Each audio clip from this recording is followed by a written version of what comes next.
She got a job right out of high school as a photo colorist in Boston, Massachusetts. Her sister got her the job. The two of them both worked there together. The photo was taken of her at that photo studio, actually. This is Dorothy Hope Burk. She was Dorothy Hope Farrow at the time, and she was a photo colorist, and she was my mom. This is her story. This is Monday movie number 94.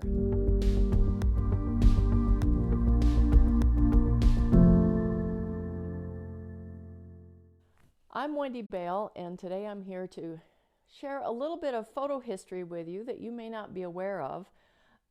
We all know that black and white photography was around before color, and this one you can kind of see the silver on it. That was my grandfather right there. Between black and white photography, like you see here, and color photography, like you see here, this is a portrait that my dad did of me. And I chose to show you this one because you'll notice that this was, this was done in 1976. This was one of my senior portraits. And Dad actually entered it in a photo competition, and you can see from this one that there's really quite a degradation of the color. If you see the two together, you can see that they look quite different. And in fact, my hand has got some like weird green thing going on. There's some weird green thing going on here.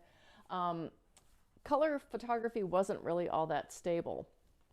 It took them a while to get it right. And then of course along came digital. I want to talk to you today about the time in between. The color photography hadn't been invented or was just beginning to be invented, and people still wanted their photographs to have color to them. So working at the photo studio with my dad, my mom's job was to color the photographs using oil paints and also pencils too. I have some of the pencils here that she used. I have some of her memorabilia set up for you here so you can kind of see a little bit about this kind of lost art form. I don't know of too many people that do it anymore, but it's a really interesting time in photo history. So what you see here is, this is one of my baby pictures, and it would have been a sepia colored photo that she then applied color to give it the appearance of being a color photograph. And I chose to show you this one. This was my first birthday. I think this one is particularly interesting because this has not been colored.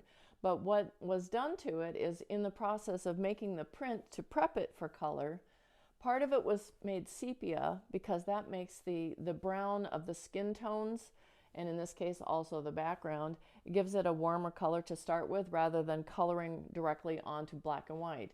But they left the little rug I'm sitting on, my little white shoes, and the eyelet dress white, so when they printed it, it was going to give a nice vibrant color to the parts that weren't the flesh tones.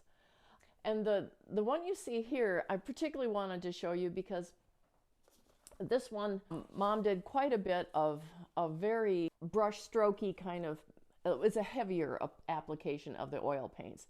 And I have to, give her kudos for sticking with it with this dress. But I'm 99% sure she made this dress and she selected it, but all of the colors in this I know pretty accurately represent what it was. This particular print was in the photo studio when I went back to visit many years later, and the guy who bought the studio from my dad and Mom had it back in the back, and he said, "Here, I think this is you. Do you want this?" So it's been kicking around, so it's got some damage to it, but it is a good example of my mom's photo coloring, so I wanted to share that with you as well. This was her occupation, and she was very professional about it.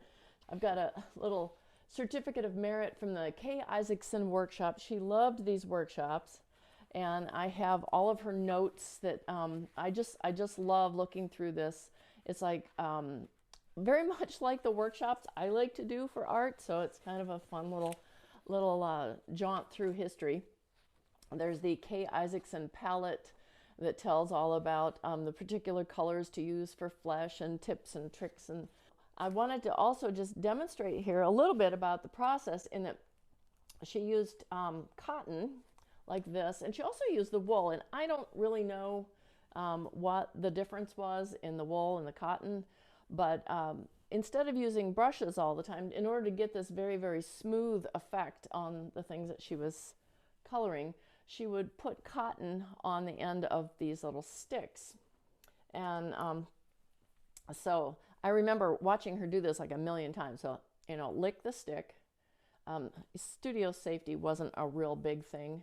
She sat in an unventilated room for all those years. But then once there was cotton on the stick, then she would put it in the paint, and that's actually how she applied it to get that really, really smooth, the smooth background effect like you see in this one right here. So anyway, this is my Mother's Day tribute to my mom. I want to say thank you very much to Christy for asking about the photo coloring when I had brought it up recently. And also one more thing I do have to show you. This is a picture of my husband's mom, Esther, and my mother-in-law. And this was done when she was 16 years old in 1943. So this would not have been colored by my mom, but it is also a hand-colored photograph. So take a look at the photos that you have kicking around your house, the old family photos, and have a little appreciation for the work that somebody did to color those photos. And I'll bet you they're holding up better than some of those color photos that came along later. These beautiful things that still look as good as they did the day they were painted.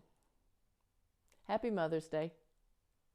I'm Wendy Bale, a visual artist and storyteller in Western New York. You can find my work on YouTube, Instagram, Facebook, and at wendybaleartfirst.com.